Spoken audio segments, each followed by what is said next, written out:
So, SCTV today are joined by a very special guest, Mr. Rudy Hernandez, ex-professional boxer and currently one of the best boxing trainers in the world. Rudy, thanks so much for joining us. Wanted to kick things off, as I said, to ask you a couple of questions. So the first question I wanted to ask you was, what was your first memory of boxing when you were younger? What was your first memory of boxing? Well, it would go back to when I was in must have been about 6 years old. Um I went to see Ruben Olivares and Jose Mantequilla Napoles fight at the Forum in Inglewood, and I was a little kid, and it was it was I'm a kid. I'm 6 years old. Yeah. And I'm just like, oh, that's so great. And we're like near the airport. So airplanes were flying by, right? And my dad goes, hey, that's Ruben Olivares. Is he just arrived. And my dad would say that he was on that airplane. And I'm like I said, I'm 6 years old. And I'm like, oh, wow, that's amazing. I saw him not a few days ago training over there in downtown LA, man, but he took an airplane over to the fight arena. Wow. That must have been really exciting, as you said, as a 6-year-old kid. So, as you were growing up, who were your favorite boxers as you were growing up as a kid? Oh, even even up to today, I'd say Jose Angel Mantequilla Napoles. I think he's one. I consider him to be like the greatest fighter ever. Oh, wow. Wow. That's some statement. Yeah, Wow. because I don't. If you happen to look him up one day, you'll see that here's a guy who fought with his hands down, and it would just slip, step in, step out, pull away from punches and stuff, and I doubt that you'll ever find a video where he blocks and he puts his guard up at any time. He was always just like slipping and moving, and I never saw another fighter like him. Wow. Wow. That sounds very, And he um, was a welterweight back in the like I said, back in the late 60s and early 70s. And I believe that he lost the belt in 1974 maybe. Um oh, okay. but he was already older, but he could have been a champion in the lightweight division, but they wouldn't give him an opportunity. And so here's a guy who had to move up to 147, and in one or two of his title defenses, I believe he weighed under 143 pounds, like 142 pounds. Oh, that's the politics behind boxing sometimes having to go up to an And uncomfortable weight just to get that breakthrough, I guess. yeah, and also at that time, he there was only one well, there was yeah, I think there was only one world champion at the time, Mm, and so it made it a little bit more even more difficult. yeah, yeah, I see what you mean. Okay, well that's pretty cool. And then so as you were watching him and growing up, what made you want to become a professional boxer yourself? Well, I was forced into the sport by my dad. It's like he didn't give me an option. He said he forced me. He took me to the gym, and I had to go every day. And I didn't have, like I said, I didn't have a choice. And but one day I ended up sparring with Alexis I Arguello, was going to come on to and that. Yeah, I've heard that story when you were a 15-year-old kid, right? 4 rounds of sparring. yep, and Amazing. that was a game changer, right? And that changed the way I saw boxing, and I remember saying this is what I'm going to do for the rest of my life, because I got again, I got paid $25 for for for the for 3 rounds of sparring, but because I did so well, he asked me to do an additional round, so I ended up getting $40 for 4 rounds. But it's not the four is what I did with the $40 that was a game changer. I went to buy my brand new Nike leather tennis shoes. In 1977, that was the first year that those tennis shoes came out, and I Damn. had them. I had those, man. That was like being a kid and from the ghetto, man, and we that was that meant everything. Yeah, that's something you're not going to forget, right? I mean, Yeah. wow, to spar 4 rounds with a legend like that. But you mentioned how your dad forced you, like getting you into the boxing gym. You mentioned, growing up in the ghetto. So was that your dad's way of saying, you need to learn boxing to be able to look after yourself, not only on the streets, but in life as well, because of where you grew up? Did that play a part into it, you think? No, I think it was just more about being able to defend myself. Okay, sure. That was the main reason. Because as a little kid, I got punked a few times because I was like 5, 6, 7 years old, being told to go to the store and buy stuff, and then I get Yeah, my money jacked while going to the store, and my dad would end up, having to go get that money back because they were older than I was. I'm 8 years old, and I had 16, 7, 14, 15, 16-year-old guys, taking my money. yeah, But like I said, I yeah, was a little kid. yeah. I mean, when that was happening to you growing up, and then you went into the boxing gym, when you started doing boxing, did you then feel more confident when you were out there on the streets? And if kids were trying to come and take your money or whatever, did you feel more confident to say, "Hey, you can't mess with me," even if you were a little bit younger? Did doing boxing make you a bit more confident in that way? Um, to a certain degree, yes. To a Sure. certain degree, but not a Yeah. whole lot because a lot of times there's a big difference between throwing punches and being kicked. Yeah. It's just a different ball game. Of course. Wrestling and but but it did help. It did help to learn how to box, and so it gave me in time it gave me confidence. In Yeah. time, like 2, 3 years later, yeah, I wasn't afraid of anybody because I was boxing with professionals. Yeah. I was 14 years old already in the ring with professionals. Wow. So yeah, I didn't fear a whole lot of people. Yeah, I mean that's great. I mean, you mentioned the there about being on the streets is different in terms of how you said people can be kicking you and stuff. So as well as boxing, did you do any other martial arts in the gym, or was it just strictly boxing at that time? Strictly boxing. Okay, okay, cool. Yeah, strictly boxing. Okay, that makes sense. And then obviously, yeah, so you become a professional boxer. You mentioned that story of when you were a 15-year-old kid. Well, you said when you were 14, you were sparring pro boxers, and then when you were a 15-year-old kid, prior to becoming professional, you were, sparring with Alexis Arguello, a world-class legend. I've also heard a story that you sparred with Tommy Hearns as well. Is that right?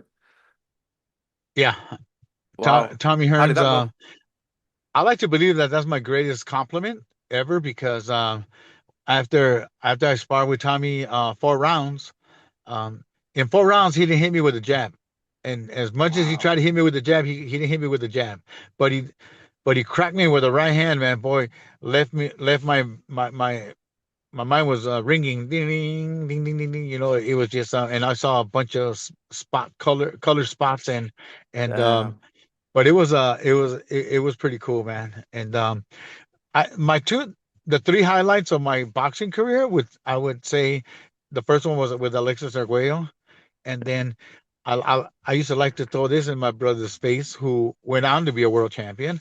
I Yeah, used to yeah. throw it in his face where he was like must have been about like a 10-0 record, and we sparred like I think like it was 3 rounds for 5 minutes each round, and he didn't land one single punch in my face, and Wow. so I was like fucking I felt like a big badass, and As you also would. time, with Tommy Hearns not landing a jab in four, I think it was like three rounds, I think, and he didn't, but like I say, he did crack me with a good right hand. Those are Is like, and then he said, I wish I would have known you before I fought with Wilfredo Benitez, man. I could have really used your skills. And I was like, oh, so that was like the big compliments. But I will tell you this: one fighter who I got in the ring with, man, and I felt this little, and that was with Michael second to none. oh That my guy wow, yeah, has another legend. mad skills, man. Yeah. He was a really good fighter, and I was already like 22 years old, maybe 24 years old when I sparred with him, and that guy, man, just like I felt like I was this little, just this little, Wow. So mad skills, man. how many rounds did you spar with Michael Nunn? I think I went 4 rounds with him. And how would you compare? I know you were slightly older. You said you were like 22 years old then, but how would you compare the sparring between him and Tommy Hearns? Like you mentioned, Tommy Hearns didn't land a single jab on you. So was the sparring more difficult with Michael Nunn, would you say, compared to Tommy Hearns? How do you compare those two sessions? Well, um Michael Nunn had some mad skills, man. He had some good, man. It seemed like everything that I did, he was like 2 steps ahead of me. Wow. And I couldn't. Yeah, I touched him a few times, man, but he had mad skills, man. He was like really good, but he didn't have um Tommy Hearns power, because like I Mm, said, Tommy threw a right hand and landed, man, and it just like it rattled my brain, man, and I could just hear my ears like like bells were ringing, it was just wow. it was crazy, man. Wow. That is a mad story. But then obviously then as a boxer yourself, you made that transition into becoming a coach. So is that something you always had in your mind? That's something you always wanted to do? Or how did that come about? How did you make that transition? No, that one didn't. That was the farthest from my mind. As a matter of fact, at that time when there was a time where I wanted to be a police officer. Oh, wow. I would I never thought that. Yeah, I was working with the park rangers, and I was working the the the city parks, and I really liked it. I really liked the fact that I could serve a purpose, and then but some things are meant to be and some are not. And I ended up in boxing. Well, my brother became a world champion, and so I put the law enforcement thing on hold because Yeah. I had plenty of time. And when I say I had plenty of time, I was in my late 20s when I was thinking about becoming a police officer. But my brother became a world champion when I was like 28 years old, and so I was training him, and he went on to be a champion for from 1991 to 1993. No, I'm sorry, 91 to 98. He was it was 7 years of his boxing career where he was you know a world champion, with the exception of 96, because the WBA um took my brother's belt away because he didn't fight the number one in the world. And Mm, um and the reason he didn't fight the number one in the world was because he fought Oscar De La Hoya. My brother made a, he made $500,000 against Oscar, and in title fights he was making 160. So I mean, come on, do the math. I mean, and no also my brainer. brother moved up in weight to fight another guy, and I had told, and I had put it in writing too, that I told the WBA, Gilberto Mendoza Sr., that my brother would not be paying the sanctioning fees for the WBO at that time, and would not accept the belt if we would win. Because we were the WBA junior lightweight champion, and we were fighting Oscar for his name, not so much for the belt at Of the course. time. And then, but the WBA, took the belt away from my brother, and my brother never forgave them for that. Mm, He even when he passed away, he said, I don't want he said he didn't want the nothing, no pictures or nothing with the WBA at his funeral services. And wow. so Well, we had to honor it. yeah, yeah. Well, God rest his soul, and it's unfortunate that the sanctioning body there treated him the way that they did, because obviously you know yourself what boxers have to go through to get in the ring, the preparation they have to do, the sacrifices they have to do, and then when you achieve something and then you get something taken away from you wrongly like that, it just seems it's well, just being honest, it's a disgrace. So I feel sorry for what happened to your brother there, and it's a shame that till this day, sanctioned bodies and governing bodies don't always give boxers the respect that they deserve. But I guess that's a part of the game, isn't it? Sometimes boxers getting treated unfairly. It seems to be a theme that's happened since the beginning of time. If it's governing bodies, if it's promoters, if it's managers, sometimes boxers do get taken advantage of. I guess that's why it's important to have a good team around you. So, you were with your brother, and having people around you that you can trust, I guess that makes a big difference, right? Yes, it does. And it just happened to it was just that one that situation that we were in, and unfortunately it played out the way it did. But at the end of the day, like, some things had to happen, and that's Yeah, just the way it is. But yeah, my of brother course. went on to fight Asuma Nelson for the WBC belt, and he beat one of the greatest fighters, of boxing. And I I love Osuma Nelson. I thought he was a great. I always believed him to be a great fighter, a great warrior, uh, and a great human being. Yeah, as you said, great accomplishment right there. Um, so just coming back to the boxing training. So you become a coach. You're with your brother. You mentioned growing up when you were a boxer, you had, who you saw as who's your favorite was. You thought the greatest of all time was. When you became a coach, were there any other coaches that you looked at and thought, yeah, I can maybe learn from them. I want to take what they do with their fighters into what I do. Is there any kind of coaches you looked at and thought they're really good that kind of you wanted to learn from or you were inspired by in any way? I think that the one time that I was impressed with a coach was with Nacho Beristain. Yeah. When I saw Nacho Beristain at the forum working with his fighters, I saw that he was also the cut man. And I Mm. remember saying, I want to be like him. And I want to be the guy that does everything in the corner because I want to be that guy. And yeah, I just that's he it was motivating to me to see that this guy didn't need anybody, that he did this all on his own. Because at the end of the day, sometimes cutmen get hired, to go somewhere else, and they're going to go where the money's at, and sometimes they're going to get paid better. And so, and I told my brother, I said, you know what, I'm going to I'm going to be the cut man. And he goes, you're fucking crazy. And I go, well, yeah, I know, but I will. I promise you that I will. I will be okay, man. I'm gonna be okay. And so my brother had faith in me, and and I didn't. I never disappointed. I never, I did my job, and thanks to, and God honest truth, and I've said that I will always say this, that thanks to the UFC for giving me the opportunity to be a cut man, and it's been great. I've been with the UFC for almost like 20, 21 years, Wow. and I like to believe that I am who I am thanks to the opportunity, and Yeah. and and I'm still learning. Yep.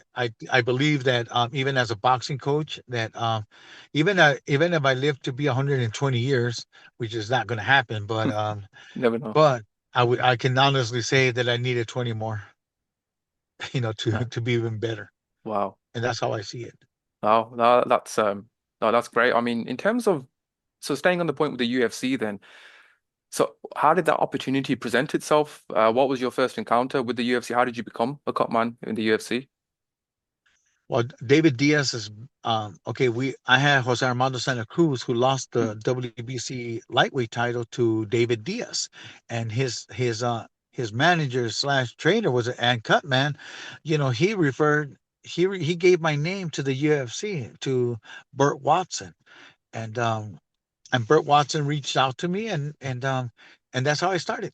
And I got first I started, wrapping the hands, and I got really good at it, and it just seems like that was my calling, and and I got there and been there since, and I've earned my spot, because nobody gives you anything in life, you got to earn it, and I got really good at it.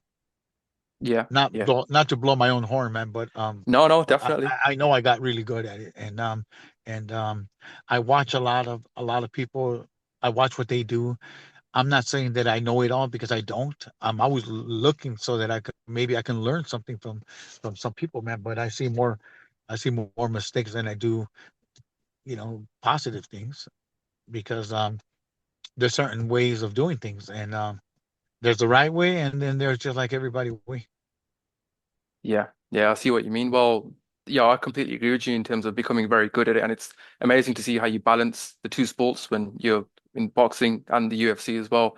So just coming back to boxing now, literally, Rudy, I think you're one of the best boxing trainers in the world. I genuinely think in the calendar year of 2024, you were the best boxing coach in the world. That's my opinion. That's me being honest. I mean, training not only Junto Nakatani, but Anthony Olascuaga as well. And both of those guys having 100% KO or TKO record in the calendar year. That's a testament to yourself and your ability as a coach to them.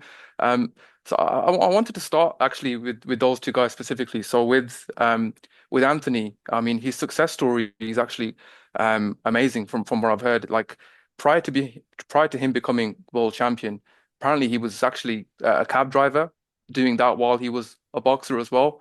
And then he came to you before that as well. So you've kind of seen his journey from the start when he started boxing, he was with you as well, and then now he's becoming world champion. So how has it been like, coaching him, and now he's at the pinnacle of world champion? How's it been like the journey with Anthony? Well, first of all, let's get one thing straight. He was never a cab driver. Okay, that's a false rumor He then. was not a cab driver. Yeah. He's a barber. Okay. He's a barber, and I think at one time he might have started being an Uber driver. Yeah. Maybe he did that for a few weeks or a few months, maybe a month or two at Sure. the most. But he wasn't really a cab driver. But and and it's funny how how he started boxing. When he started boxing, he was 14 years old. I took him to the gym on the purpose to get beat up by Junto Nakatani. Junto at that time was 15. And so being that he had been living with me for a while now, and he's 14 years old, and I'm an adult. So adults beating up on children, it's illegal, right? Yeah. But there's a boxing gym. And what better place to take him and sacrifice him than the boxing gym? So I Mm. took him to the boxing gym, and Junto and he didn't speak English and I don't speak Japanese. And so just with signs, like I'm gonna be really mad at you if you don't knock him out. And well, he understood exactly what I was talking about. So like I'm gonna say about 2 minutes into that first round, Junto caught him right to the liver, man. And when I say he caught him to the liver, man, um, there was a couple of parents there at the gym that day, and they go, "Damn, Rudy, you're such an asshole." And I go, and I looked at them and I go, "Yeah, I know, but I'll get over it." And then I just walked away. And so I walked away, and then I go congratulate Junto, and I tell him it was a great job, and did a great job. Now I want him to work on this, and I'm talking to Junto the things that he can be working on, right? And so when I turn around, it must have been about a little bit over 5 minutes since Tony was laying out there in the canvas, still crying, and so. I go over there and I go, "Hey man, get your butt over here, man. You look like a sacrificed lamb. Get your butt over here. Sit down." And he sits next to me and he's still crying. And I go, "Well, I'm assuming that after this, you're not gonna be coming back to the gym at all." And Tony goes, "No, I'm gonna come back and I'm gonna train really hard because one day I'm gonna fuck Junto up." And I'm like, oh, really?" And I was like really surprised that he said that. Well, Tony showed up every single day. He came back to the Wow. gym. And you know what's crazy is like after being in the gym for 6 months, he was holding his own against really good fighters. And I'm like, Mm. damn, maybe he was a really good athlete. He was a good basketball player, soccer player, football player. I mean, and in boxing, man, it was like and I told him, I says, "You know what, Tony, there's only there's only two sports that I believe that you're going to be worthy of being on. One of them is going to be boxing, which is within reach, or you can be a jockey because Mm. you're a freaking midget and you weigh 100 and you weigh 90 pounds. And so like, I mean, those are the only two damn jobs that I believe that you can excel in. And look, the clock ticks and he becomes champion of the world. And what's crazy is that when he won the world title, you'll see me run. I don't even go in the ring with him because I have to go and wrap Junto's hands that Yeah. he was the main event that night. And Yeah. so I had to run back and then do the hand wrapping for Junto Nakatani. Yeah. And then Tony comes into the dressing room with his belt, with his WBO belt, and he goes, "Hey Rudy, I'm not a dumbass anymore." And I look at him. I turn around and I look at him and I go, "Shut the fuck up, Tony. You're still a dumbass, but now you're certified with a belt." And we're all laughing in the locker room. Unfortunately, that was not filmed Oh, because that would have been a great moment. Yeah, yeah, that's one way to celebrate, right? Yeah, I Do, think do, it was great. yeah, yeah. I mean, I think the one what I was going to ask Rudy, like at this point, so you mentioned before when you brought Tony into the boxing gym to get his ass beat by Junto Nakatani in your own words. How did you meet Tony at this point when you so he was he a kid? Like how did that happen? How Well, did you meet him? well, Tony lived down the block from where I lived at, and so he was friends with my son, and so Okay.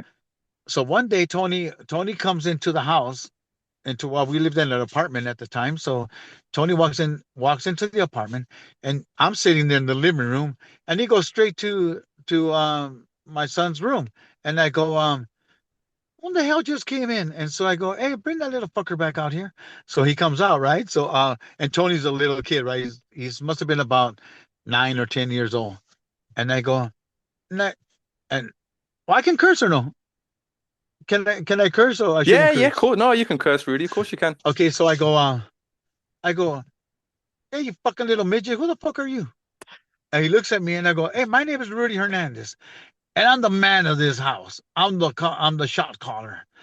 I go, and now who the hell are you? You just come in like what? You pay rent here or what? And Tony is like in shock. He's like surprised and like he's nervous. He doesn't know what to do or what to say. And I go, bring your ass over here. And so I go, my name is Rudy Hernandez, and I stick my hand out so he can shake my hand. And then he goes, my, he goes on Tony. I go, what? Tony what? Olascuaga? What kind of damn name is that, man? Jesus Christ, man, boy, I would not be bragging about that freaking name. And then, and then I go, all right, man. Well, now you know, man. When you come here, you say good morning, good afternoon, or good evening, or else your ass ain't welcome here anymore. So he goes into my boy's room.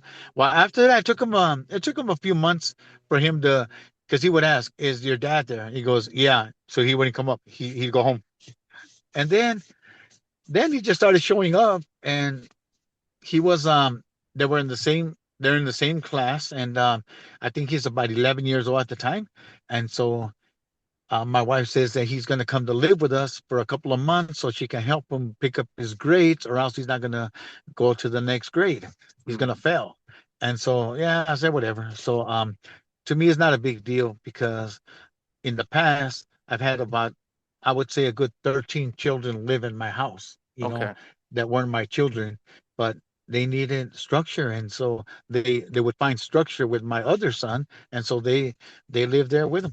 And, and at the end of the day, it's like I believe that my house should never be locked because you never know when you want to come home. And my mom's house, it's home. And when I say it's home to you, to my brothers, to my cousins, nephews, friends, neighbors, because you can always go home if that makes sense. Yeah, Because yeah. as human beings, we're supposed to look out for each other.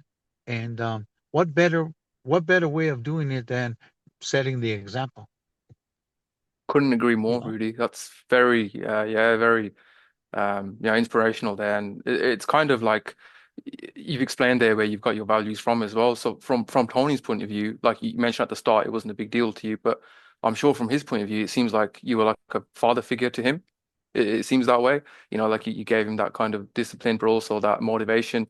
Like you mentioned when your wife was saying he needs to improve his grades at school, so you were giving him that as well as introducing him into boxing and other things as well. So it seems like you were a father figure to him. Is that fair to say?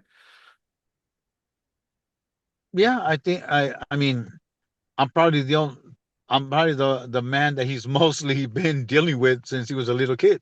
From the Yeah. time that he came to our house there, that I've been more of a father figure to him than anyone else. Yeah. But again, that's what coaches are. Yeah. Yeah, of course. And please don't call all these people that train fighters coaches, because they're not.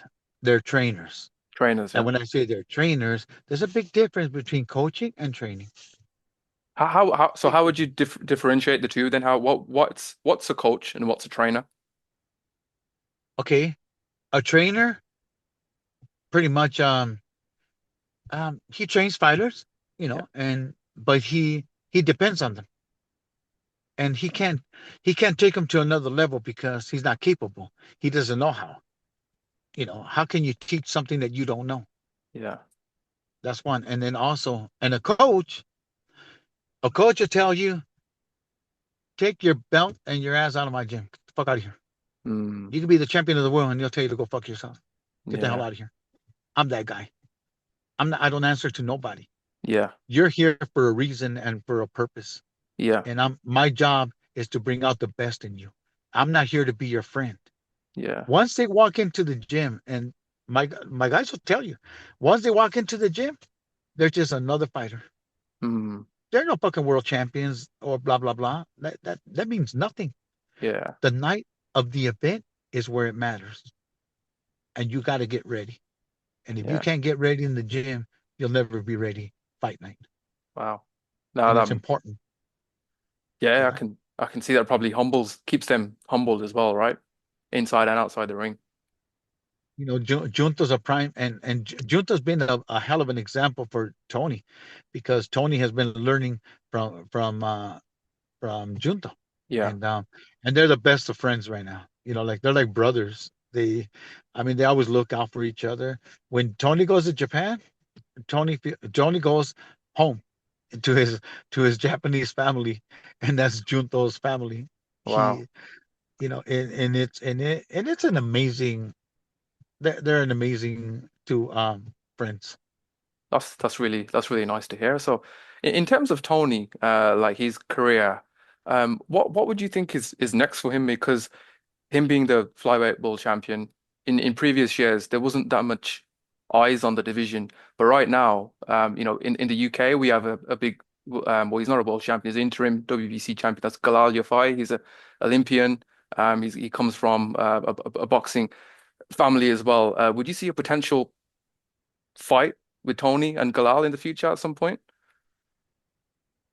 Our promoter is from taking promotions. Yeah, If he says we're fighting so and so, yeah, we're fighting so and so. sure. I S- We're not the ones that pick. We're not the ones that are picking opponents. He's our promoter. I just ask him, give me a date, Yeah, and I always ask to give me at least give me 45 days to 2 months, yeah. and we'll be ready.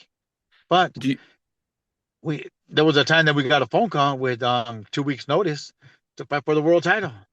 What the wow, hell? Why not? We were gonna fight in 3 weeks anyway, so we're ready, and we took the fight.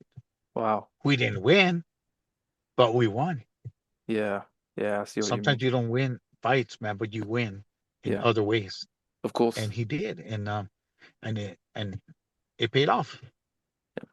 So in terms of, so you mentioned there the promotional team, so they kind of pick the fights for Tony and however it works. So do you do they ask your opinion on potential matchups and fighters, or do they just say, right, this is the fight, this is the date, or do they Well, ask your opinion, or every once in a while they'll ask her. They'll say, "What do you think?" yeah, Well, I mean, if that's if that's who we're fighting, then that's who we're fighting. yeah, I don't, I don't pick. I believe that our promoter, that I believe in what he's doing. yeah, I trust him. He's our promoter. I yeah, of mean, it's always in his best interest that we win. course, yeah, So or even if we do lose, and if we do lose, I mean, it was like hey, that was our job is to be ready. yeah, He can't fight for us. He can't. When that bell rings, it's just Tony, and when he comes to the corner, I can be of assistance. But at the end of the day, it's get just get them ready. My guys are ready, and the day that they lose is because the other guy was better. There's no yeah, excuses. yeah. No, that makes sense. Okay, yeah, that's pretty cool. And then if we move on to Junto now, Junto Nakatani. Um, so is it since he was a 15-year-old kid you've known him for? How did you get to meet Junto? He came. he was at the LA boxing gym. He came and worked out, and but he was there with Matt Kurihara, who was also a Japanese guy, Yeah. and so he was with him at that time.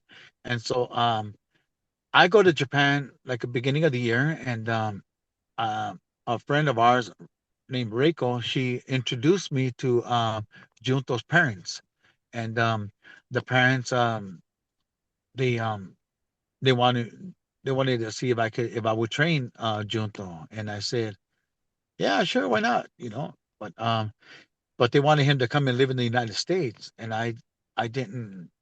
I did not encourage that. I didn't want him coming to the United States. I mean, it was okay for him to come, 3 months, go back, and then come back every once in a while, but not. I didn't want him to lose the the Japanese culture. How Mm. these it's a game changer. If you ever go to Japan, you'll see how the structure out there is different than in the United States, man. It just like the difference between night and day. Wow. In Japan, they say if you're 5 minutes early, you're late. Wow. And and there and what's crazy is that Junto at the age of 15, he was okay. So he comes over and so Tony wants to go to a water park, and so they're trying to convince Junto to go to the water park. So I'm looking at him. I'm like, oh man, they're gonna talk him into going to the park, and and it, and it- and then so they gave him a choice. So do you want to go to the water park or do you want to go to the gym? And Junta goes gym, and I'm like, oh man, I was like, I felt so, I felt really good, and because at the end of the day, that's always been Junto's purpose. Junto goes to even to this day, Junto comes to the gym to work on his craft and to perfect it. He's not he's not here for social media Yeah. nothing matters to Junto more than boxing. Hmm. Nothing. Nothing comes before boxing. If it interferes with his training, he's not going to do it. Or he doesn't want to be a part of it because it's going to interfere with his training. And so no matter what's going on in life with all the other guys, he doesn't care. His whole thing is like I go to the gym from 9:30 to 11:30. I go running. I don't know. I think he goes to run about 5 o'clock in the afternoon. So he runs at 5 o'clock. So if it's going to interfere with that work, he won't be part of it Hmm. till this day. Till this day. Wow. And he's a three-time world champion. He Yeah. doesn't Yeah. he doesn't know that. He doesn't Hmm. know that he's a three-time world champion because he still trains like he did when he was 15. Wow. He hasn't Yeah. changed. Are you proud of that fact as well? Because knowing him since then, like, you said he's not, he doesn't care about social media. He doesn't care. He's a multi-weight world champion. Like, many people see him as uh maybe top five, top 10, certainly pound for pound boxers in the world right now. And are you proud of the fact that he hasn't let the limelight got to him, and he's just as you said, he's the same as he was. He does his training, he does his running, he gets on with it. Are you proud of that from him? Of course, I'm really proud of this kid who chooses to be great. Yeah. And how do you become great? You got to work. You got to put in the work, and you got to do the right the right thing, Yeah. or else you're screwed. That's Yeah. bottom line. Is like nobody else can do it for you but yourself. Yeah. And those who have ever been in a boxing ring in a fight, performing with audience, they'll tell you. They know, Mm. they understand. And like I said, Junto, no matter what, he comes to the gym and he's ready to work. Yeah. Now that's And that. that's what makes him. I believe that he's the greatest fighter I've ever trained. Wow. They say, "Hey, your brother was really good too," and I go, "Yeah, but he wasn't a." But if he only had the mentality that Junto has, my brother would have been a great fighter. But he, Yeah. but he didn't. He was like, "I don't need to do that. My style has got me this far, and I'm going to stay with it." But there's options. Junto has options, and he Mm. knows how to use them. And you're never going to see him fight like the same rhythm and same round all the time. He makes Yeah. changes. He'll do things differently.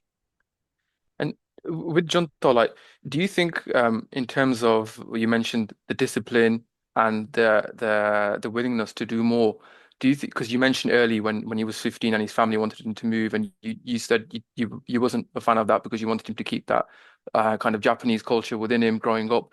Do you think this discipline, hard work, and focus comes from his culture, like the Japanese culture? Do you think that plays a big part in it?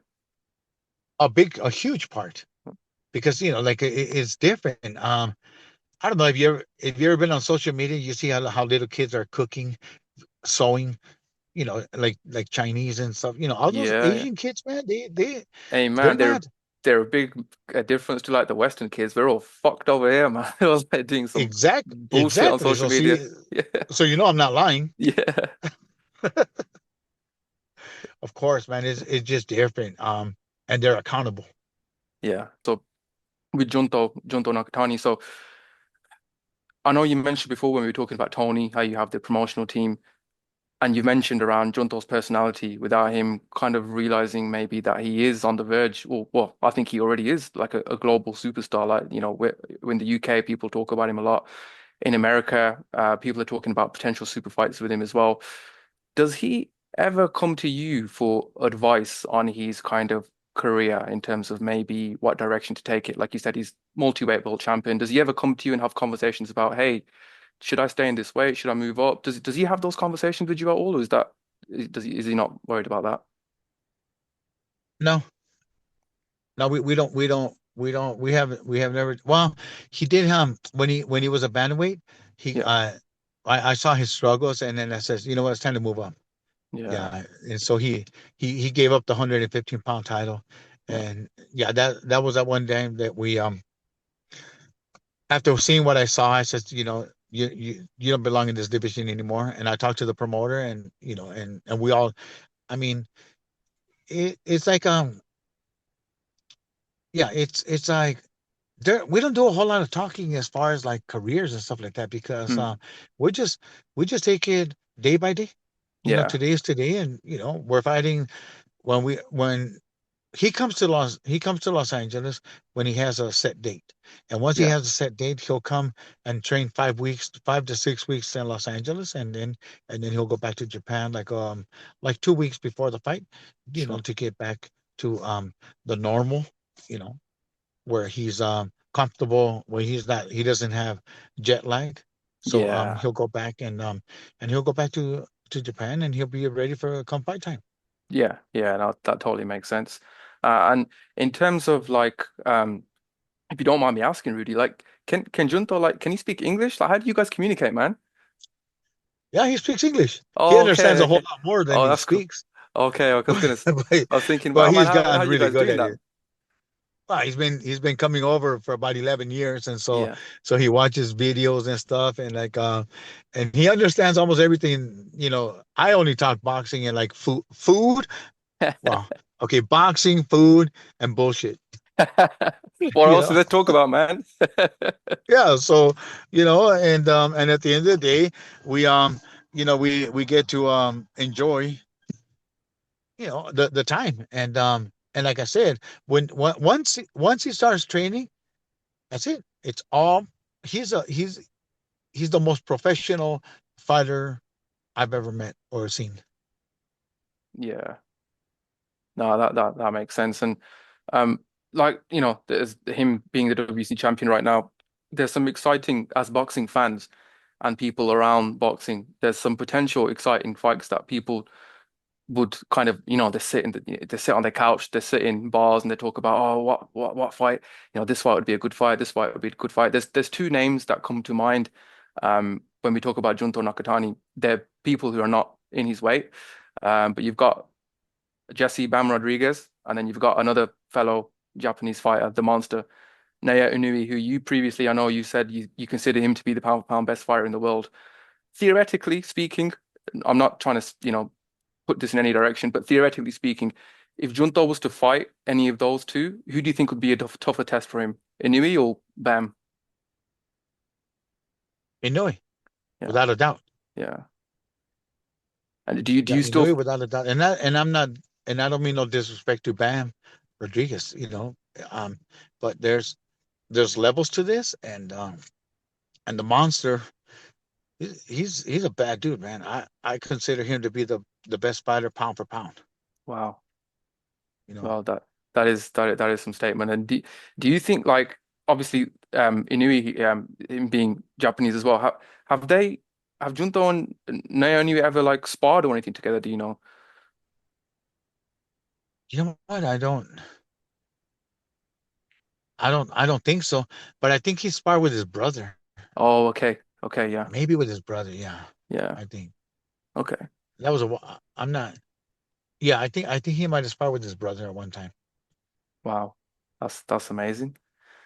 And then in terms of like when we're speaking about Junto, do you guys, like I mentioned, because he's like on the verge of getting a lot more attention around the world, from your point of view, do you ever get pressure in terms of saying we need Junto to do this, we need Junto to do that? Have there been any kind of difficult conversations, or is it very much still you have that full control over the training and the coaching or has there been anything kind of difficult conversations due to the attention that Junto is getting recently? No, I pretty much run the show. Um, Yeah, I don't no they no when he comes to the gym, I'm the one I'm the trainer. I'm that's good. I'm the one that's asking and teaching and so I won't I don't have nobody supervising me either. That's You cool. know, That's really good to uh, know. uh, of of course there's gonna be few people with opinions, and I go, hey, but who's to? I mean, I always listen, but and at the end of the day, it's like if it makes sense, then okay, yeah. But if it doesn't make sense, then Yeah, it's okay. that makes sense. And then on the I mentioned at the start of this call, Rudy, I genuinely think you're one of the best in the world at what you do. Last year, I think you were the coach of the year, in my opinion. You spoke about Naoya Inoue, who you talked about levels, and you think he is the pound for pound number one in the world at the moment. If sometime later down the line, Junto and Naoya Inoue were to cross paths as a coach, what do you think you could potentially exploit in Naoya Inoue? Do you see anything there that you could kind of target if Junto Nakatani was to fight him? You know what? I've always said this about boxing. It's like you can assume, and at the end of the day, you can see. But the fact of the matter is, like, but once you're in front of them, will you be able to execute? Mm, That's bottom line. And but um, but like in everything in life, you have the very best, but you know, everybody is meant to be in a certain way, a certain position for only for so long. Boxers, there was a time when there was a Sugar Ray Robinson, there was a Muhammad Ali, Sugar Ray Leonard, Roberto Duran, Floyd Mayweather, yeah, Roy Jones, and and just like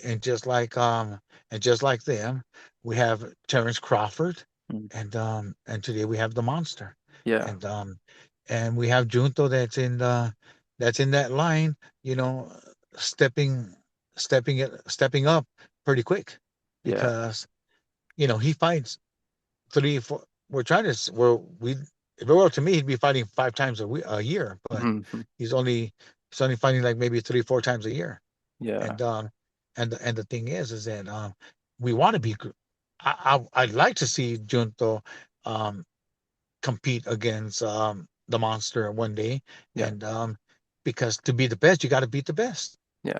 And that's what it comes down to. The first time that was mentioned to me about maybe Junto fighting, I kid you not, I got nervous. I Mm, got butterflies, and and if you know who the monster is, you'd understand why you got butterflies. You're gonna go up against him, and that's no easy task, none whatsoever, man. But at the end of the day, um, I believe in Junto. I believe that we're gonna that we'll work a certain way and maybe a little bit different, and I believe that we'll go in that fight with the intentions of winning and winning big. there's no looking back, but moving moving ahead. And if you want to be the very best, then you got to beat the very best. Yeah, couldn't agree more. And I'm sure all boxing fans around the world would one day love to see that fight between Junto Nakatani and Naoya Inoue. It'd be a big treat for us. Just going back a little bit, you mentioned how you think Inoue is the pound for pound number one in the world. You also mentioned Bud Crawford there, so you rate those two very highly. If I was to ask you a question of who you think your top five current pound for pound boxers in the world are, so you've mentioned Inoue and Crawford already. Who would be your other three, Rudy, if you don't mind me asking, currently in boxing? Well, Usyk, I mean, come on, I can't leave Usyk out either. I Yeah. mean, he's a great fighter. Um, yeah. So we have Naoya Inoue, Terence Crawford, Usyk, Yeah.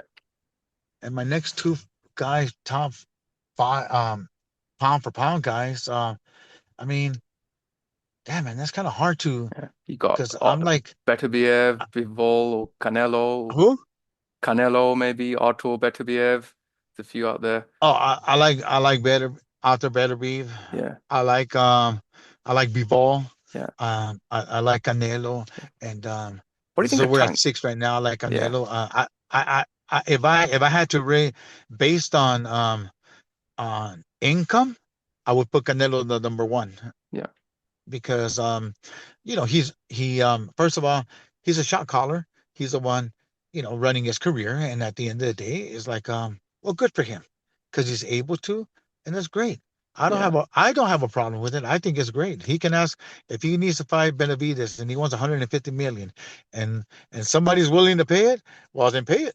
yeah, And good for him because at the end of the day, I understand why Canelo is may put that price because he can't stand his dad. His dad was a big shit talker for a long time, and so mm, he got under Canelo's nerves, and so now Canelo said the only way that I'm going to get in that ring with him to give him an opportunity will be if they pay me this amount of money. mm, And who's to say that he can't get it? Maybe Mr. Majesty will cough it up, and then we'll see that fight. yeah, I think it's great for boxing. I believe that I'm not going to say like easy, but I think it's all everything would be in favor of Canelo in that fight against oh, Benavides yeah, because Benavides and I really like Benavides. He fights, I watch because he comes to fight. yeah, But styles make fights, and I think that that's a really good fight. That's a really good fight. I don't think yeah, it's a boring fight. I think it would be a really good fight, and we probably would want to see it again and again. It could yeah. be like a trilogy. Is that the fight you'd love to see as a like taking your lens as a coach out, just as a fan of boxing? Is that the fight you'd like to see in boxing if you were to pick one Yeah, fight, Canelo Benavides? yeah, that would be one fight I would really want to see like right Yeah, now. no, And that's unfortunately, when you ask me about the top five, I go, damn man, you know what? Fighters today are only fighting like once, twice a year, or even two yeah, years. Look at how long ago then Terence Crawford had fought, and all the guys with that were PBCs and all that. I yeah, mean, like Tank Davis, man, I really like Tank Davis, man, but shit, he hasn't fought in almost 2 years yeah, or yeah, past 2 years. I don't know. And yeah, and it just sucks because it sucks for them because tomorrow they'll get older and that's it. No more money. You yeah. can't make that money anymore. Inactivity can really be a killer, can't it, for boxers? And do you think currently now, like with boxing, we have the new kind of like with Saudi Arabia getting involved in boxing and Turkey Al Sheikh is making like he's basically throwing money at boxing and he's making all these big fights, but it's encouraging boxers to take fights and there seems to be less politics involved where before it was like, oh, there's a boxer who fights under a certain promotion company, therefore we're not going to make a fight with another promotion company. But now promotion companies are working together. There's big fights being made. Do you think what's happening with Saudi Arabia is good for boxing? It's a it's a little help, maybe a little bit, but it Yeah, also can be a part where like when everybody's standing around waiting around, no, I'm gonna wait for the Mr. Majesty to get a hold, we're gonna get a hold of him so we can get paid. I go, shit, but the bottom line is that if your biggest payday is $2 million. You Mm. could have made, had you been fighting often, you would have made a lot more money. And instead of just making 2 million, you probably could have made like 5 million Yeah. because you're somebody. Your account, you mean something. But today, I mean, like with the exception of Inoue and well, Junto, I think they fight like 3 or 4 times a year. Um, Other than that, I mean, like, who else is fighting 3 times a year or four? No, nobody. I think a couple of years ago we had Canelo who went on a run when he fought like four times, I think, in 12 months. But like you Yeah. mentioned, you got Inoue now, Junto Nakatani. I don't think there is anyone at the moment who fights that often. And so what's happening? It's shutting boxing down. Mm, Like it's a shutdown. Now, the only way that it would work if Mr. Majesty would put on, he would have to put on shows almost every other week at the yeah, simultaneously in different parts of the world. yeah, yeah, They would have to be fighting like every 2 weeks. Whereas in the United States, you would have you would have to fight at least have four important fights in every 2 weeks in the United States. It would have to be four different ones, whether it's in the West Coast or East Coast, Central or Midwest. It would have to be. We would have to have 2 shows a year. I mean, a mm, month in every you know in every what do you call it, like Pacific and Central and yeah. time. The Yeah, we time just zones. had to have them. You Yeah, know, and Canada, Mexico, and Asia, yeah, everywhere. It would have to be. You'd have to have it on. But when you only have like one show, and that's and once a month or every other month, and what happens to everybody else? Everybody's just on standby, waiting. yeah. It's not. It does nothing for boxing. Nothing. Yeah, yeah, totally. Yeah, totally understand. Really, it's a big challenge, and just appreciate you've had you for an hour now. So don't want to keep you too long. Really, you're a very busy man, so we appreciate your I'm time. So good. just just I'm good. You don't have to worry about my okay, time. I'm good. sure. I just wanted to ask you about so we've obviously got a couple of big fights coming up this year. There's a big show actually in Riyadh, Saudi Arabia at the end of February. You mentioned Otto Beterbiev. You said you like him a lot as a fighter. Um, last year he became the undisputed light heavyweight champion of the world after he beat Dimitri Bivol. A lot of people saw that as a close fight. A lot of people had Bivol actually winning the fight. How do you see the rematch going? Do you think Beterbiev wins again, or how do you see that going?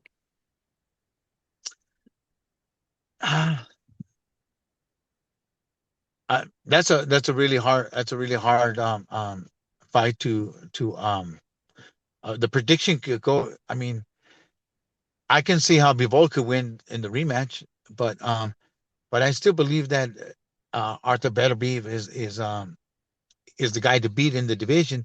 But also, they're a lot older now. They're Yeah. getting older, and that's not that it's an excuse, but h- come on, what would you? How would that fight turn out if both of them were 24 years old, Mm, each being 24 years old? yeah. That would have been a great fight, man. Yeah. You know, but they're older. I mean, well, Beterbiev is what, almost 40, He's 41? I think he's 40 years old now, isn't he? Yeah. Yeah. Yeah, 40, 41. Yeah. And Beterbiev is a little younger, but still, like some age faster than others, but and again, and that's not fair because that should never be an excuse. When you're the top dog, then you're the top dog. You're the world champion. And you're 40 years old, and that cannot be an excuse. Yeah. Yeah. That's You know, I would like to see Bivol win, yeah. Do you think that then sets up a trilogy? It'll be 1-1 then. and I think Bivol beats him again. Wow. I like Bivol. I think he's a very hardworking fighter, very disciplined. He's he has he has everything to be great. But unfortunately, he's in an era where you don't fight as often, and you don't have you don't have some of like the guys of back like back in the 70s where you had like in I think then in the 70s was the best time to be in the light heavyweight division where you Mm, had Matthew Sad Muhammad, even Michael yeah, yeah, Spinks Michael Spinks. Yeah. and a few others, man, Yeah. Yaki Lopez Mm, and yeah, Muhammad Kawawi Muhammad. Well, no, he was a cruiserweight. But anyways, it was a time where the light heavyweight was like above Victor Galindez was one of them too. It yeah. was stacked. It was a stacked division, and it was awesome to watch. Yeah, definitely. I mean, you mentioned about Bivol there, and as a coach, are you a fan of like he seems to have mastered that Soviet style, like that in and out movement? Are you a fan of that style of boxing, the Soviet style? I'm a fan of all styles Yeah, because well, and that's why I train my fighters to be ready for whatever comes up that on fight time because my brother losing to Oscar De La Hoya was a game changer. It was the best for me as a coach. At that time, I was a trainer, and I learned from that fight to to um to never go in a fight thinking I got this. I'm better off thinking about what's the worst that can happen, and so I got to be ready for the worst that can happen. And yeah, when you're ready, then you stand a better chance. And so I rather I always go in there thinking, man, it's a 50-50 fight, or it could be, or we may be like the underdogs, and being the underdogs is like we gotta win. yeah, You know, we gotta find a way to win. yeah. Totally understand. And then, well, on that card also, there's another world heavyweight title fight between the newly crowned heavyweight champion. I don't know if you know much about him, Daniel Dubois, and he fights against Joseph Parker. How do you see that fight going? Does Parker have anything left? Well, he seems to be on a good run of form at the moment. Recently, his last wins, he beat Deontay Wilder, then he beat Zilai Zhang as well. So he seems to be on a bit of a comeback.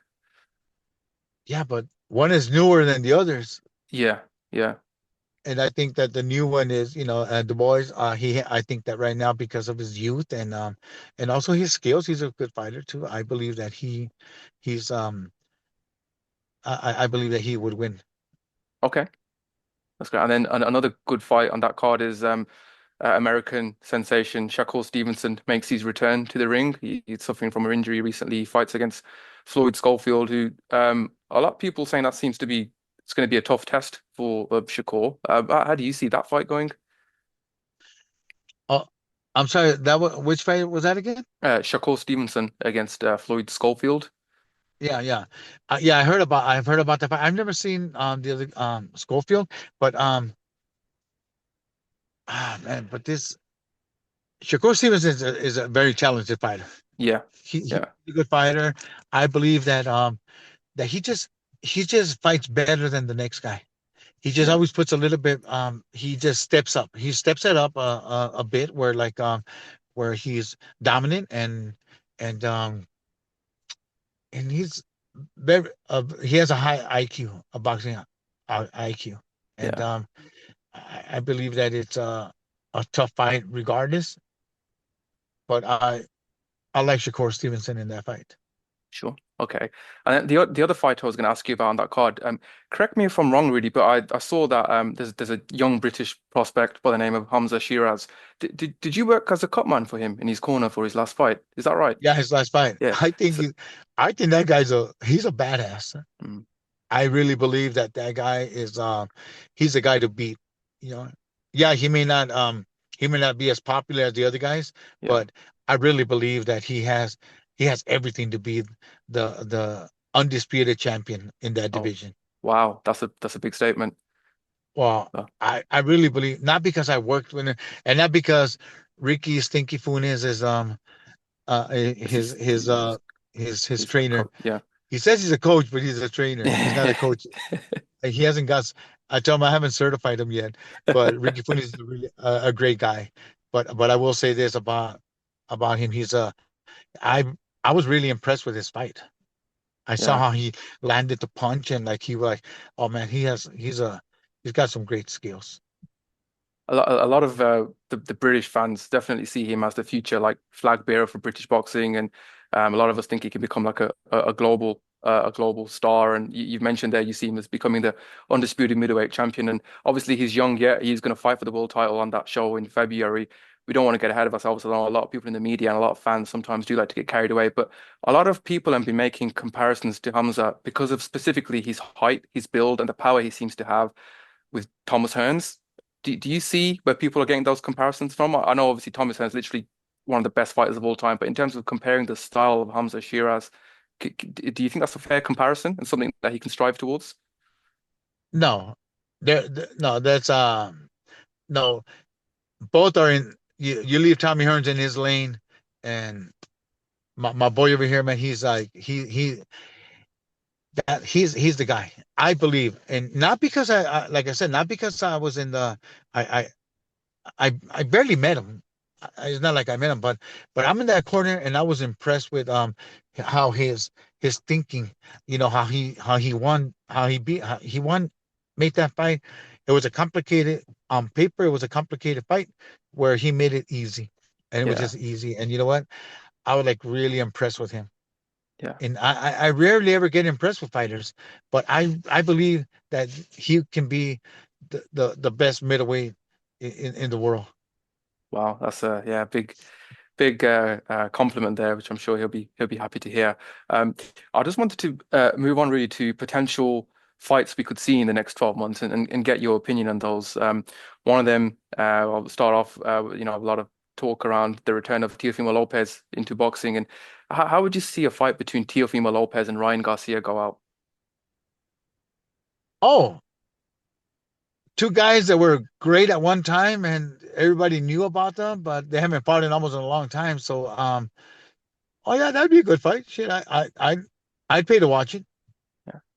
Would you pick a winner? Um, I think those guys, man, if only they can, if only they would fight as often as they on social media, man, boxing would be better because they're entertaining. I Yeah. I really like Ryan Garcia. Mm. People don't like him.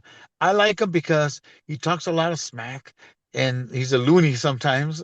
But you got to be a loony to be in boxing.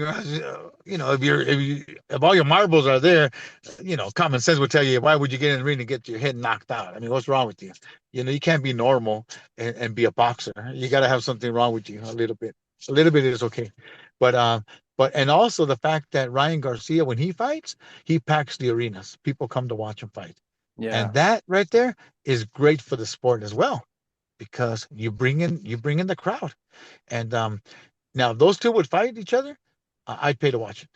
Wow, that's great. And then another man who sells out arenas, but also maybe suffers from inactivity is Tank Davis. How would you see a fight between Tank Davis and Shakur Stevenson go? I would lean towards Tank Okay. because but the reason I would lean towards Tank is because he just got to hit you once and he can rattle your brain and he has a high IQ as well. He's a very Yeah. smart fighter. I don't just see him as just like a guy who knocks guys out. No, he's got good timing. He moves really good and he sets himself and he fires away. And Yeah. he'll hurt you where he hits, he hurts. So I believe that I would give the edge to Tank Davis. Tank Davis. And then the other one finally I was going to ask you about is two heavyweights, two British heavyweights who are no longer world champions, but still are big names in the sport. It's Tyson Fury against Anthony Joshua. How would you see that fight going? Oh man. That's crazy, man. You know what? Oh, man, it's a in I see that by being very complicated because of the activity of both of them, Mhm. meaning that they're not going to be throwing a whole lot of punches at each other, and it's just about and man, and they're both. I think it's a pick 'em fight. I don't think that neither one of them has an edge over the other. They're both tall. I mean, they're both big and they both can punch. They have skills. I think Tyson Fury has a little bit more skills, but I also believe that Anthony Joshua has a little bit more power behind the punches. And so like it's just I think it's a pick 'em fight. And now that's one fight that I would also pay to watch. Yeah, I think we all would definitely. Um, Rudy, I just wanted to very quickly just mention a few boxers to you, like some legendary boxers, and if you can just talk about how great they were in your opinion and what made you think they were so great. You mentioned a few already. I'll just if you could elaborate on them a little bit in terms of boxers from different eras. So in the past we've had Floyd Mayweather. How great do you think he was? I think that and again, you know what? Here's the thing though, like the timing. The timing is means everything. Okay, let's say okay, Hector Camacho at 130 against Floyd Mayweather Jr. at 130. Who wins that fight? Mhm. Yeah, and then let's move them up. Um, how about Julio Cesar Chavez against Floyd Mayweather at 140 pounds? Who wins that fight? Or let's go back to 135. I believe I believe that Floyd beats Roberto Duran at 135, but I think Pernell Whitaker kicks all their asses. Wow, that's a big step. So at 135, so you think Pernell Whitaker beats everyone? Yeah, he Wow. yeah he Pernell Whitaker, man. That guy was he was a he was a great fighter, man.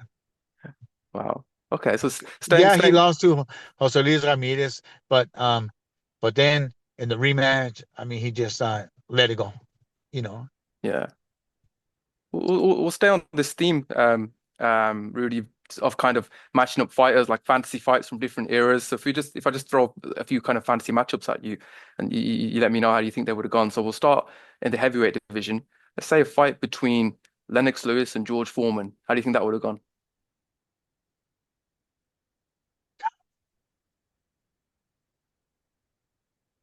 I would give the edge to Lennox Lewis because taller, stronger, and George Foreman was could be hit, and so I would give the edge to Lennox Lewis. Okay. To go to the cruiserweight division, how do you see a fight between Alexander Usyk and Evander Holyfield? How do you think that would have played out?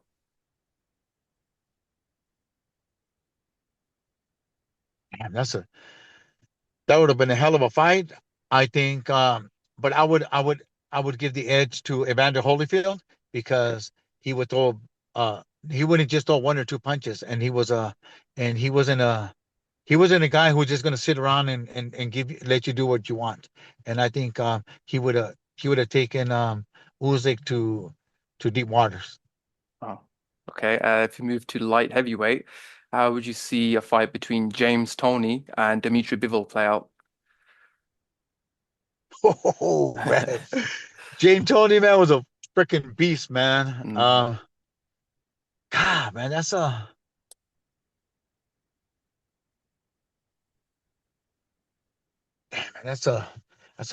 a really tough, a very tough fight to pick. But I would say I would give the edge to Bivol. And James Tony is my great. I use James Tony as a great example of what a fighter is because he had skills and he boxed and trained all the his sparring was his key to fighting. But I think that we got to remember that James Tony was a middleweight, not a light heavyweight. true, So I would true. give the edge to Bivol because Bivol was a natural light heavyweight, distant, had skills, had jabs, great jab, and so I would pick Bivol. Okay. We go down to super middleweight. How would you see a fight between Canelo Alvarez against Roy Jones Jr.? Yeah. Again, we're talking about a guy who came from the welterweight division to the super middleweight, and then you have one guy that's already there. So Roy Jones Jr. against Canelo, not hard to pick. I would pick Roy Jones over Canelo. Okay. Okay. Maybe if we stick to two we go down to middleweight and stick to two natural middleweights, a fight between Gennady Golovkin and Marvin Hagler. How do you think that would have gone out? Oh man, that was a in a great fight. I think that Golovkin would knock out Marvin Hagler. Oh, wow, that's a statement. Wow. And you got okay now here's my reason is because okay, Golovkin, okay, and we're going to talk about prime for prime, okay? Yep. Let's both of them are 26 years old. They're fighting at the age of 26. Well, Golovkin, man, that guy was an amazing freaking fighter, and we got to see the tail end of him. We didn't see him in his prime. Now that's one. Number two is that Golovkin can hit with either hand, and also he was bigger than Marvin Hagler, and he hit harder than Marvin Hagler, and he didn't get cut up like Marvin.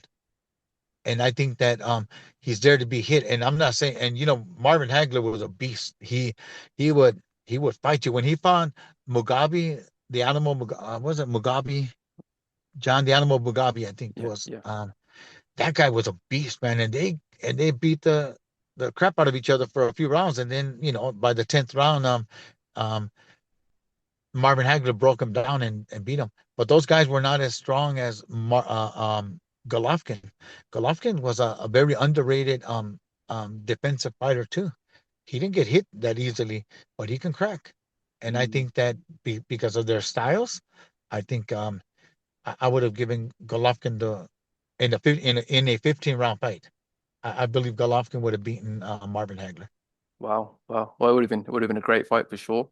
If we go down to welterweight and say a fight between Floyd Mayweather and Sugar Ray Leonard, how do you think that would have gone out welterweight? I think it's an easy fight. It would have been easy fight for Sugar Ray Leonard. Okay. Okay, that's fair. And then if we go on to back up to heavyweight, how do you think a fight between Muhammad Ali and Joe Louis would have gone?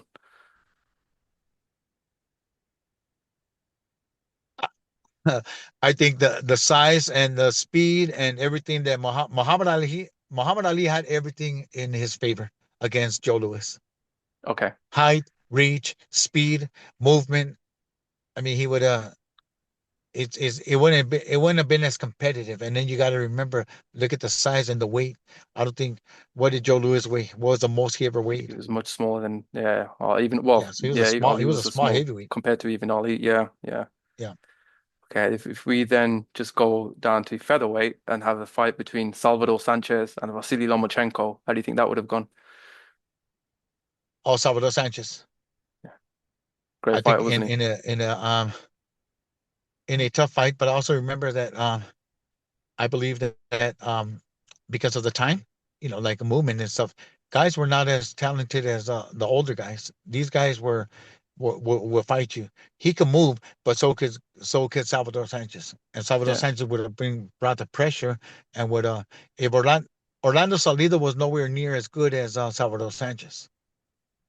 He was good, but he wasn't as good as Salvador Sanchez. And unfortunately, Salvador Sanchez died at a very young age, where we didn't even get to see how great he could have been. yeah. I What would what have be picked Salvador Sanchez over Lomachenko. what were your favorite attributes of Salvador Sanchez? How good was he? Like you said, we didn't get to see the best of him, but how good was he in your opinion? He was great. Yeah. Well, he had nine. I believe he had like nine title defenses, and out of those nine defenses that he had, four or five of those guys went on to be world champions, but four of them went on to be great champions. Mm, They were great fighters. Like I think it was Wilfredo Gomez, who also went on to win the world champion. yeah. Juan Laporte, um, that kid from he had what the hell was his name? Danny Lopez. No, not Danny Lopez, but I'm talking about the guys that went on to be world champions after he died. All right. Okay. And Yeah. there was another guy from Philadelphia. There was two other guys that went on to be world champions. Oh, Suma Nelson is one of them, Mm, and Rocky Lockridge. all right. Yeah. So Rocky Lockridge, like I said, he beat nine guys, and out of those nine guys, four of them went on to be world champions, and they were solid champions. But Salvador Sanchez was no longer in the mix. Yeah. Yeah. Unfortunately not. But yeah, great fighter that he was definitely. Um, Rudy, I wanted to play a little game with you actually in terms of it's the concept of build your boxer. So if I was to give you an attribute, I'd want you to allocate one boxer to that attribute over time. So example, if I say the attribute of a jab, you could say, I don't know, Larry Holmes or Okay. Yeah, someone. yeah. So Okay. yeah, you get it. So we'll All start right. with that. We'll say jab. And I spar with him, and not many people would ever know him. Ulysses Cobanito Perez. Okay. Uh, Ulysses Cobanito Perez, he hit me with a jab. I thought that he hit me with a right hand, and it was a jab. wow. Oh, he had a strong jab, Uh, stronger than Tommy Hearns.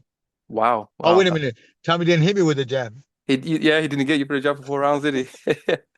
No, Okay, we move on to hand speed. hand speed. God. Hector Camacho? Defense. Oh, older guy. Willie Pep, I think. Willie No, Pep. not Willie Willie Pep. Pep. Willie Pep. No?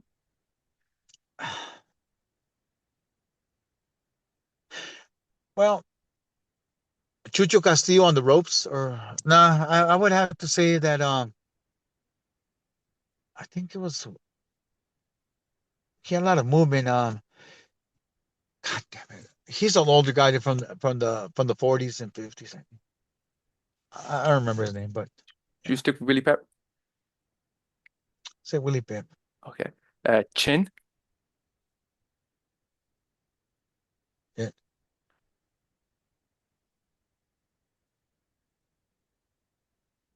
Um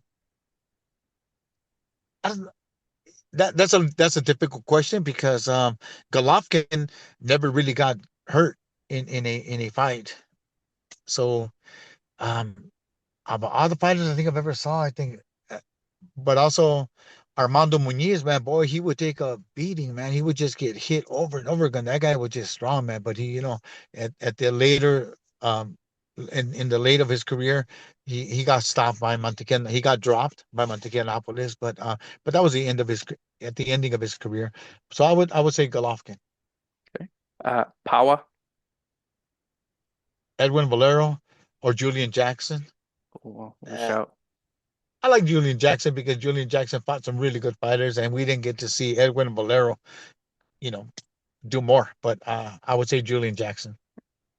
And finally, personality. Camacho, Uh, Hector Camacho, Hector Camacho. Cutcher. He was fun to watch, man. He was great. He was so fun. He was a fun guy to watch, and he was great and very nice guy.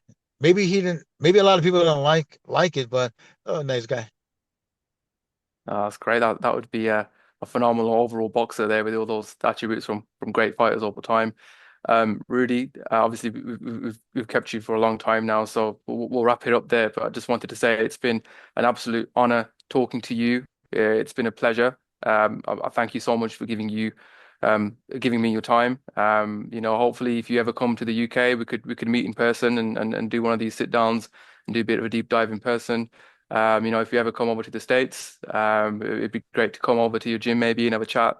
But honestly, it Nice. was so fun speaking to you. And thanks again for your time today. Much appreciated. Hope you enjoyed it. Thank you for.